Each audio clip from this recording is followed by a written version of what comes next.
nel libro dell'Esodo, riprendiamo il commento dei 10 comandamenti. Esodo, capitolo 20.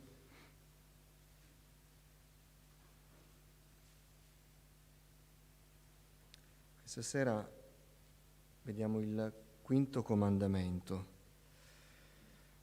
che se volete è la metà. I rabbini dicono che i primi 5 comandamenti hanno a che fare con i, tra virgolette, creatori, e gli ultimi 5 con le creature. Poi sempre i rabbini dicono che questo è il primo comandamento della seconda tavola, mentre i primi 4 sono relativi alla relazione tra Dio, tra l'uomo e Dio. Nella seconda tavola iniziano i comandamenti relativi all'uomo con l'uomo. Questo è il secondo e ultimo comandamento positivo. Ce ne sono solo 2 di comandamenti cosiddetti positivi, nel senso che non hanno il non farti immagini, non uccidere. Ce ne sono 2 positivi. Il primo finisce il discorso della relazione con Dio ed è osserva il giorno del riposo, l'abbiamo visto, e questo è il secondo.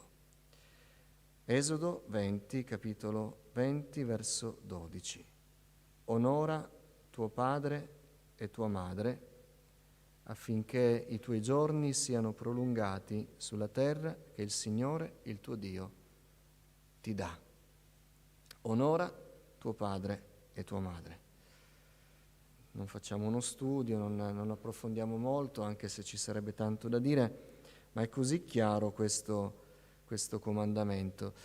Se noi leggiamo le scritture, si parla tanto di questo comandamento, tanto della relazione tra genitori e figli, e qui si parla dei figli.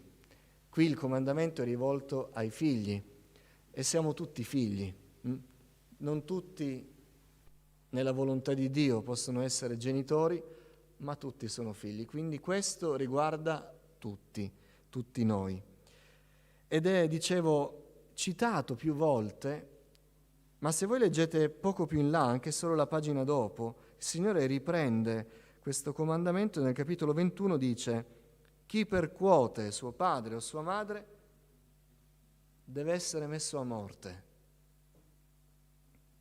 Chi maledice suo padre o sua madre deve essere messo a morte. Quindi non stiamo parlando di un comandamento secondario o con una punizione leggera. Qui c'è condanna di morte. E tra l'altro, tra il primo verso che ho letto, il 15, chi percuote suo padre, e il 17, chi maledice, c'è chi rapisce un uomo deve essere messo a morte. Quindi c'è un rapimento, qualcosa di grave, confrontato con una situazione che può essere domestica. Rispondi male, maledici i tuoi genitori, oppure qualcuno un po' più violento percuote. La punizione per il Signore è la stessa, e la gravità della punizione ci dice dell'importanza che Dio dà a questa relazione. Onora tuo padre e tua madre. Fratelli, dobbiamo onorare i nostri genitori. Questo è il grande significato nascosto di questo comandamento, che richiede interpretazioni cavillose. Dobbiamo onorare i nostri genitori.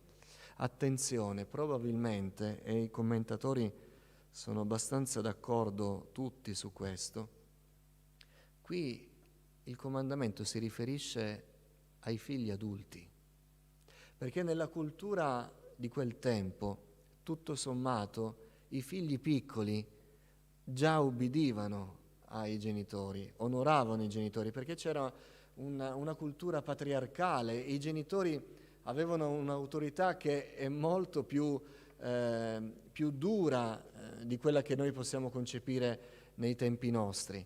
Non erano i genitori amici a quel tempo, il patriarca era il Signore. Addirittura Sara chiama suo marito Abramo mio Signore, quindi immaginate i figli.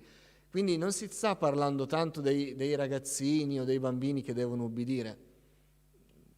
Non avrebbe molto senso, voglio dire, nell'età infantile c'è la disubbidienza, c'è la vivacità e tutto quello che ne consegue. Qui si sta parlando dei figli in età adulta.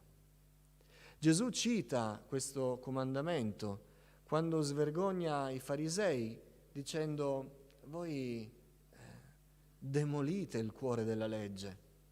Quando, avendo dei genitori anziani che hanno bisogno della vostra assistenza, dite: non ti posso assistere perché con quello che dovrei dare a te io devo andare al Tempio e offrire la decima.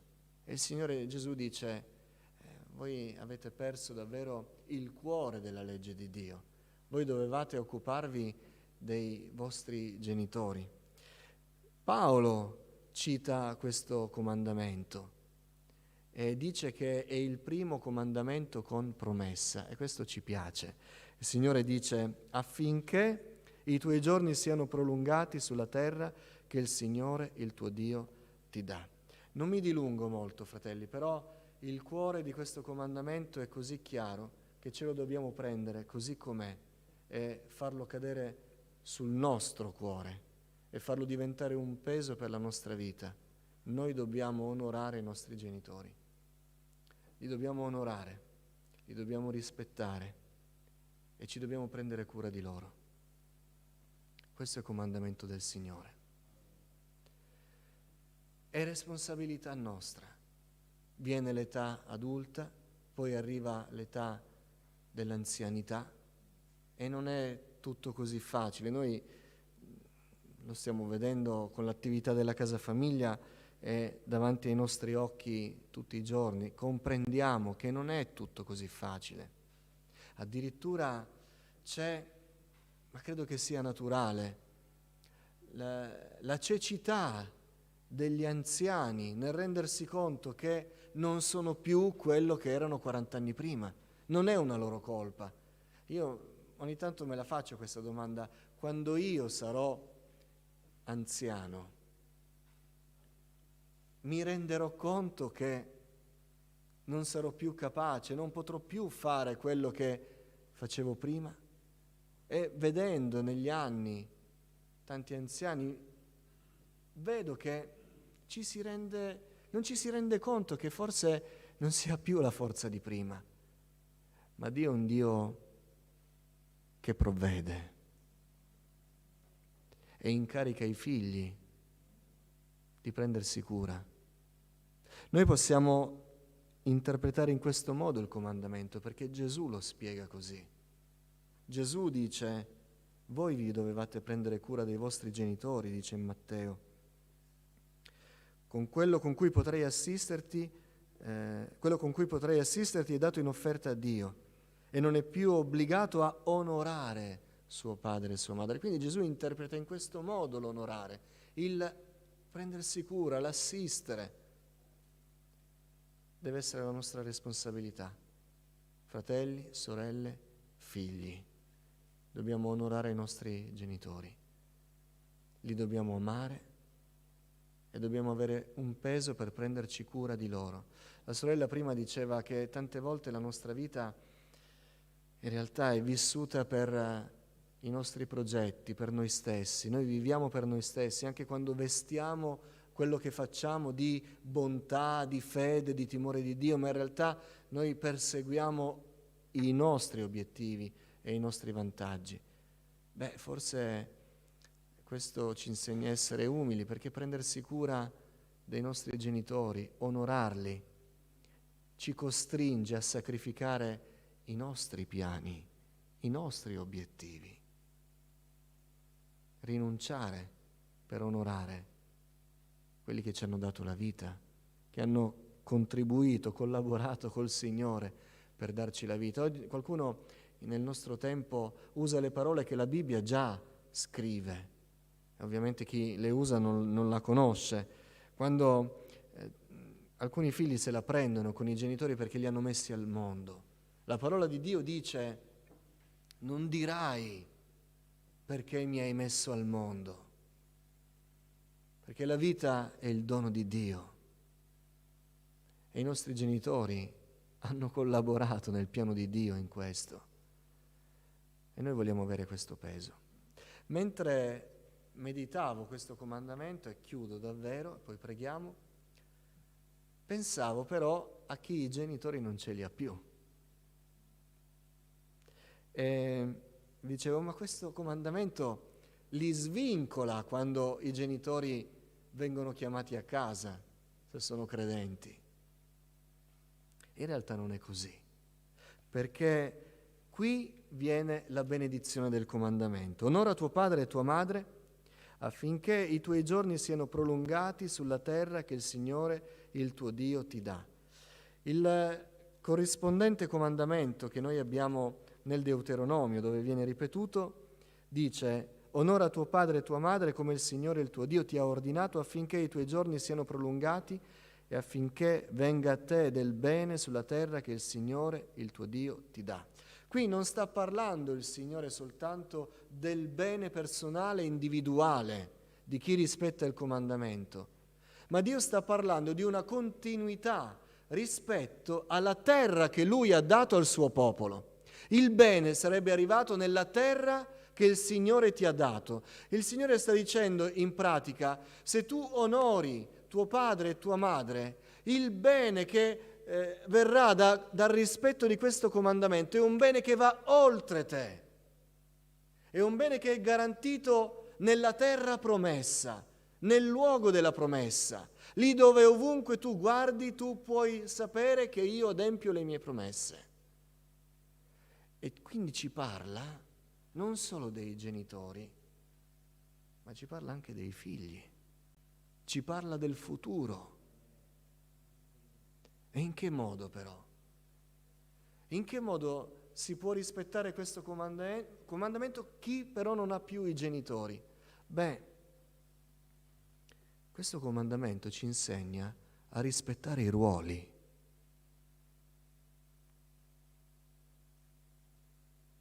E se noi abbiamo rispettato questo comandamento, onorando chi era in autorità su di noi, e noi saremo benedetti, perché chi rispetta l'autorità entra nel piano di Dio. Non c'è nulla nel piano di Dio dove non ci sia esercizio di autorità che fa capo a Dio stesso. E si è benedetti quando ci si sottomette, quando si rispetta il piano di Dio. E questo ce lo insegna il Signore a casa nostra, lo impariamo a casa nostra. E voi sapete che non è così difficile scavare un po' nel passato di chi magari è indipendente, vuole fare sempre di testa sua, non ascolta nessuno, non riconosce nessuno, nei fatti, non a parole. Non è difficile scavare un po' per scoprire che magari a casa ha sempre fatto guerra, è sempre stato ribelle, non ha mai avuto qualcuno da onorare. A Dio ci insegna che la benedizione viene dal suo progetto. Quando Paolo insegna riguardo al matrimonio, l'uomo, la donna, l'uomo il capo della donna, Cristo il capo dell'uomo, poi dice ai Corinzi, poco prima, ma voi vi volete scegliere il vostro capo, io sono di Cefa, io sono di Apollo, io sono di Paolo, e i migliori dicono io sono di Cristo, e voi siete stolti, perché tutto è vostro. E lì inizia il comandamento, e voi siete di Cristo, e Cristo è di Dio. C'è un ordine da cui deriva la benedizione. Onora tuo padre e tua madre, imparerai a vedere l'ordine di Dio e nell'ordine di Dio la benedizione, affinché tu sia benedetto e i tuoi giorni siano prolungati. Io voglio che i miei figli godano della benedizione, della promessa che Dio ha fatto a me. Voglio vedere i miei giorni prolungati non perché io voglio vivere 200 anni, ma voglio vedere nei miei figli i miei giorni prolungati nella benedizione. E allora voglio onorare i miei genitori. Ripeto, fratelli, non c'è nessun messaggio nascosto in questo comandamento. Se qualcuno non sta onorando i suoi genitori, quando torna a casa, telefoni, o se sono anziani sono già a dormire domani mattina. Prendiamocene cura. Dio vuole così.